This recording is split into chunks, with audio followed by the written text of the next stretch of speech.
La evaluación práctica consiste en realizar un inversor de onda cuadrada haciendo uso de transistores de potencia. Como sabemos, los inversores son convertidores de corriente continua a corriente alterna. Dependiendo de la aplicación que se le desee dar, podemos encontrar inversores de tres tipologías de onda distintas, las cuales son ondas senoidales, ondas cuadradas y ondas triangulares. Para este caso nos interesan las ondas cuadradas. Los inversores de onda cuadrada son válidos si queremos proporcionar corriente a iluminación o aparatos pequeños, pero no es apto para motores de inducción o aparatos eléctricos sofisticados, ya que producen armónicos que generarían interferencias y ruido. A continuación se muestra la lista de componentes utilizados para realizar el inversor. El TIP 127 es un transistor de polaridad PNP Darlington, diseñado para aplicaciones de conmutación lineal a mediana potencia. El TIP 120 es un transistor de polaridad NPN Darlington también. Una de sus características más importantes es que tiene una buena ganancia de corriente. El BC547 es un transistor de baja potencia y baja frecuencia, el cual puede ser utilizado como un switch electrónico. También utilizamos algunas resistencias y el Arduino Uno. El Arduino Uno es una placa que tiene todos los elementos necesarios para conectar los periféricos a las entradas y salidas del microcontrolador. Es decir, es una placa impresa con los componentes necesarios para que funcione el microcontrolador y su comunicación con un ordenador a través de la comunicación serial. Por último, necesitaremos una fuente de voltaje de 120 volts a corriente continua y un osciloscopio para visualizar la onda.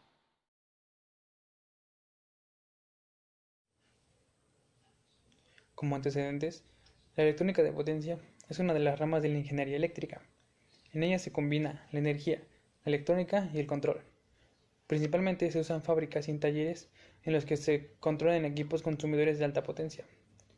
La electrónica de potencia tiene sus inicios en el año 1900, con la introducción del rectificador de arco de mercurio.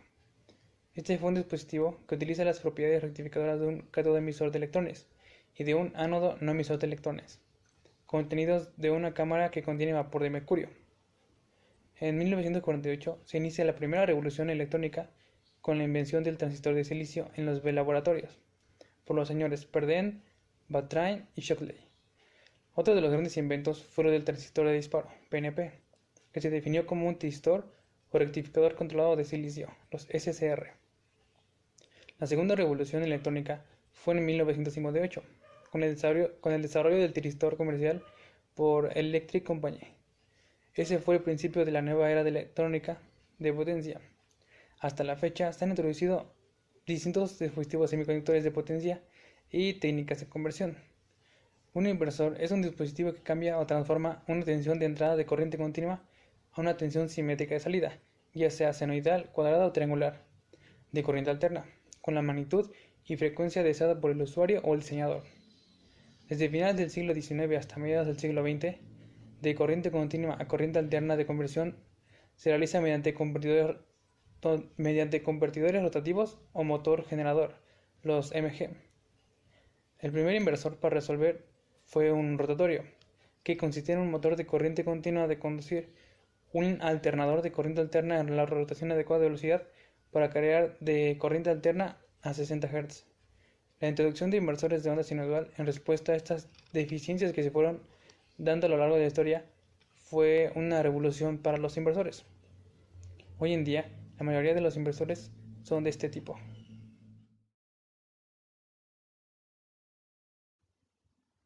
A continuación explicaré el código de Arduino que se utilizó para realizar el inversor de onda cuadrada. Primero inicializamos dos variables, S1 y S2, para ayudar a manejar los pines 7 y 6 respectivamente. Posteriormente, en el void setup inicializamos estos pines como salida.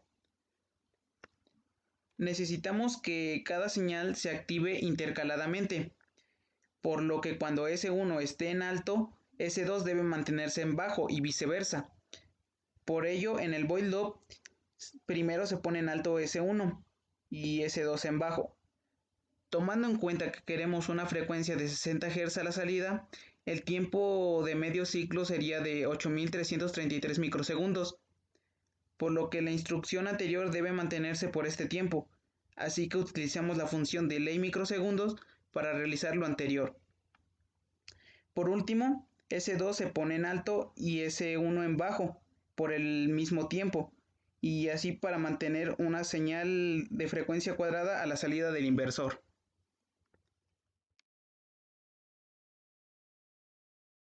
Bueno, ahora mostraremos la simulación de nuestra práctica. Anteriormente mi compañero Jonathan había mencionado los elementos o componentes electrónicos que requerimos para llevar a cabo esta práctica.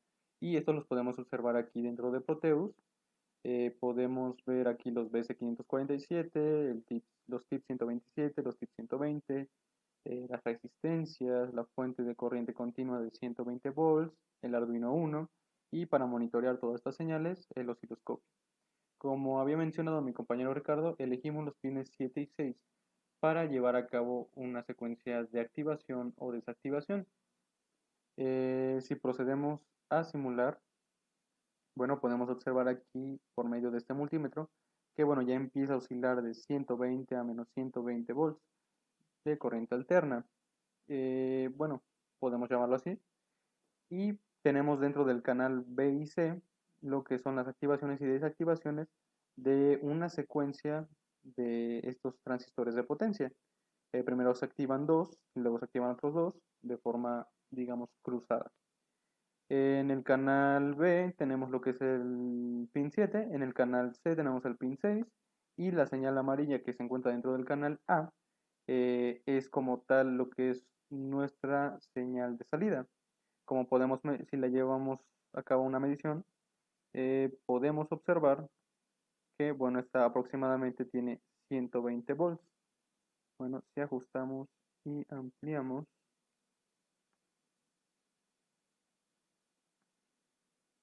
y ajustamos la parte de abajo, podemos observar que tiene como tal una señal de salida de 120 volts.